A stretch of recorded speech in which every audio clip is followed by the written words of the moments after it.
Yep, it reminds me of a school bus. This is the best way to haul a toy around. What's up, guys? I'm Lucas. And I'm Leonard, and with our powers combined, we are 100% stock. This is our school bus. You're watching East Coast Garage.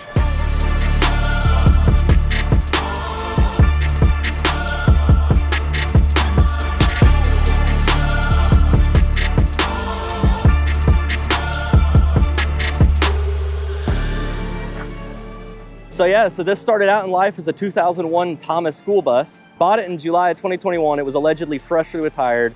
Bought it in Nashville, Tennessee, and then cut all the seats out, got it insured, and then immediately drove it from Nashville over here to Norfolk, Virginia. So that was fun, learning how to drive a school bus on the fly. And then we had the idea for a school bus toy hauler for a little while. Yeah, we blueprinted the idea, we thought about it, we kicked around. Then we ended up doing it because we saw this school bus on the side of the road on sale for, I think that he had it listed for $8 grand. And then talked him down to $6 grand. So for $6 grand, we had a canvas to make a toy hauler out of. So yeah, we cut it up into a toy hauler because it's just a lot more economical of a choice than buying a diesel pickup and a trailer. And we're not gonna talk about what's sitting right here just yet. That's gonna be in a later part of the video. All we're gonna say for now is we're on our way up to the track and we're gonna do some really cool stuff. So you'll wanna check that out. It's a lot of fun. Okay, so what do we have here? 2001 Thomas school bus. What does that mean exactly? It means we have 40 feet worth of bus. It's powered by a 24 valve 5.9 Cummins.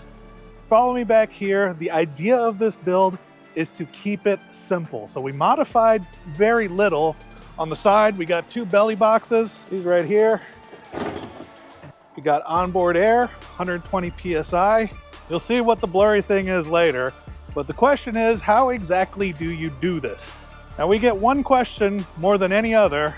People ask us if we took a short bus and made it longer. The amount of work it would take to lengthen a bus is flat out insane. So that's not what we did. What we did was we cut off the sides of the bus, and we came back here, we took the rear of the bus, hatched exactly the way it was, and we just shoved it forward. So this right here was the rear of the bus, and all we did was we pulled this metal aside, and you can see didn't pull it aside enough up there, and we just shoved this thing in there, got it wedged in place, then it's welded along the bottom, got liquid nail, weld, self-tappers, everything we could throw at it, holding it together on the side, and that's it.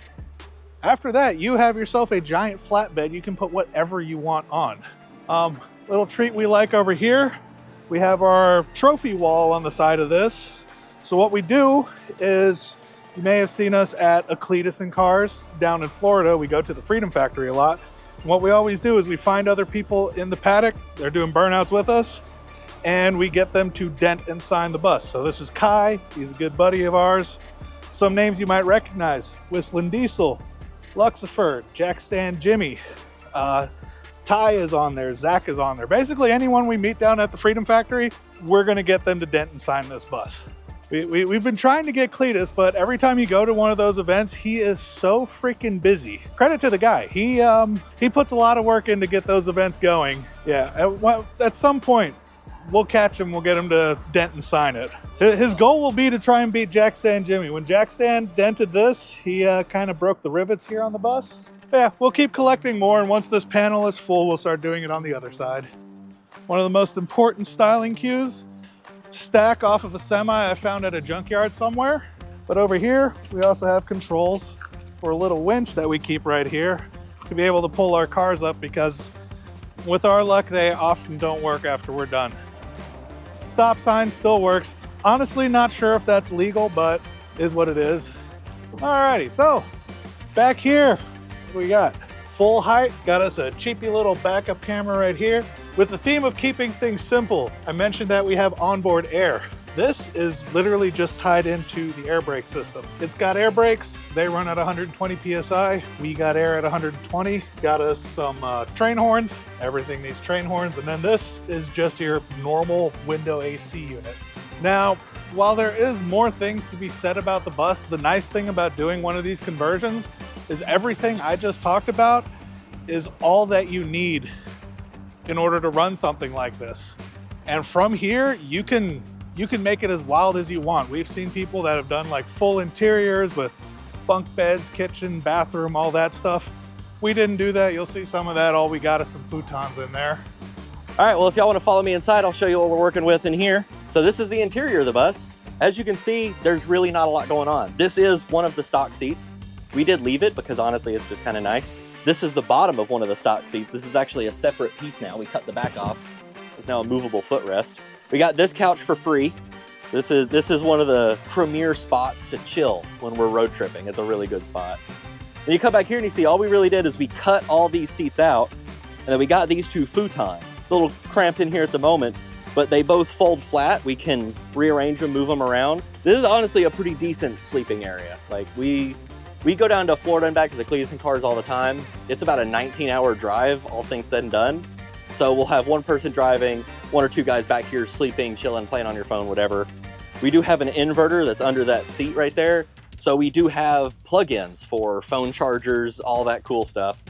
So it's almost like being at home. You plug in all your stuff and you can just relax.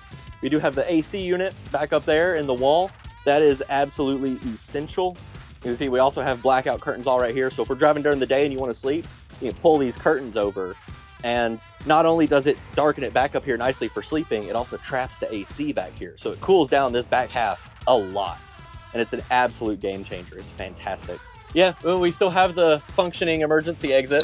So it's really nice just to be able to pop that open to let some of the hot air out. I usually do that right when we get in the bus at the beginning of a day because all that hot air just goes right up and out. It actually does make a significant difference. So as far as up here, we've only made a couple of little changes. So we did install a nice Bluetooth radio. And then I have this reverse camera that was about $100 on Amazon. And it actually has a 60 or 80 foot cable that goes all the way to the camera in the back. So literally, we just put this screen in here, gave it 12-volt power, ran the cord, installed the camera, done. We have an always-on backup camera. And then right here, we've got the control for the inverter. You just turn it on or off, and then that's the remote for the AC. That's about all we have going on in here. Like I tell a lot of people, we actually did a lot less work to this than you would expect. This was pretty simple, all things considered. The majority of the work was done over a couple of weekends for a couple of guys that barely know what we're doing with this. So it's really not that bad at all. So if you have any thoughts about, oh, this would be a cool project to do, I can do that, I could use that, something like that, just do it. These buses are dirt cheap. You go to the auctions where they're selling off the retired ones, they're selling for barely more than scrap metal price. And I don't think they're gonna get any cheaper. I think that they're only gonna get more expensive because the ones that you wanna get are the pre-emissions ones, the ones that don't have DEF and all that nonsense.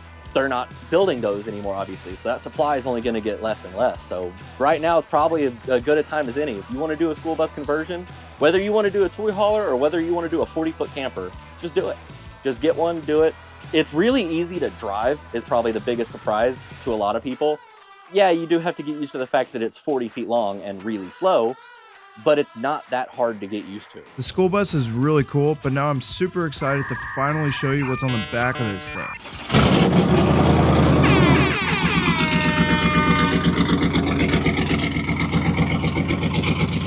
It's called Hot Garbage.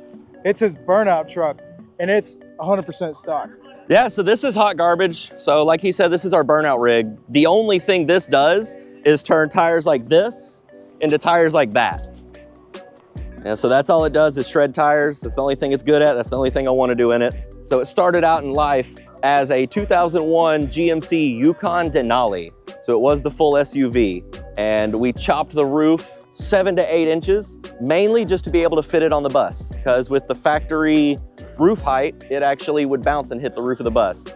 So we chopped 7 to 8 inches out of the roof and dropped another 3 to 4 inches out of the suspension, brought it way down. It's really a rusty, terrible piece of crap truck, and it belongs in a junkyard, so it's perfect for what we're doing here. It's powered by a 6.0 LS with headers, cam, intake, tune, running on a Holley Terminator. That's about all there is for that. It's nothing fantastic. It makes about 400 at the crank. I think we made 330 at the wheel. That's it. It looks a lot more dramatic than it is. Like this whole getup is extremely rudimentary. And that's because this thing's job is to get wrecked. You go out to these burnout events and you'll find a wall. If there's a barrier anywhere, you'll find it. So this looks like, your drift brake. But if you look really closely, it goes 2 ways. So this is a cutting brake. So we stole this from like the sand rails out there in the desert. So each of these pistons has a line that goes to each front wheel. So you push it and you lock up the right front. You pull it and you lock up the left front.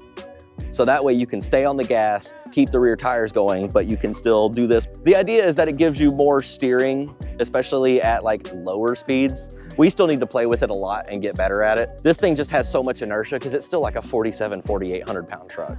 It's still an absolute beast. This is actually the factory door, but to be able to open the doors when it's loaded on the bus, we needed the pillars to come off. So we cut them right here and just welded it right here. So that way when it's up on the bus, because that roof sits about right here, you wouldn't be able to open the doors. So cut the pillars off. It was a 4-door and we just welded the rear door shut because we just don't need it.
All right, so I got one more surprise for y'all and a sneak peek to some future content, because back here in their garage, this is what they got hiding out. 100% stock S10 ashtray. What a perfect name for a little, what is this, another burnout truck? Yep, so this has been our parts runner truck for like the past 3 years, and it was a V6 5-speed S10. Decent little truck, and that's a big old 383 with a turbo 400 behind it. So this is gonna be the second burnout truck, and also still a little parts runner, because unlike hot garbage, this thing is actually registered and insured. And this is the one that I'm most excited about, I'm not gonna lie. And the reason why is because it has essentially a Ferrari engine in the back of a Porsche. So I don't know what they want to do with this thing, but giving me a ride is going to be one of those things at some point. Because Maserati V8 in the back of probably what weighs about 2,500 pounds, still nothing really for this kind of power plant in the back. Yeah, we just had a problem. We had it running and driving, but we keep blowing up transmissions. So we're exploring options for a stronger transmission next. Cool, so we'll definitely be back for this. All right, thanks again to 100% Stock for showing us the bus and the burnout truck, and this one's for you.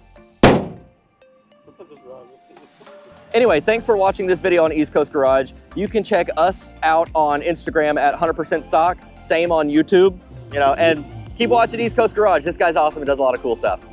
Yo, thanks Leonard. We will be back soon to feature this beautiful 1977 Celica with a 1U Z swap. Meanwhile, check out these videos with some other awesome rides. Until then, see you next time.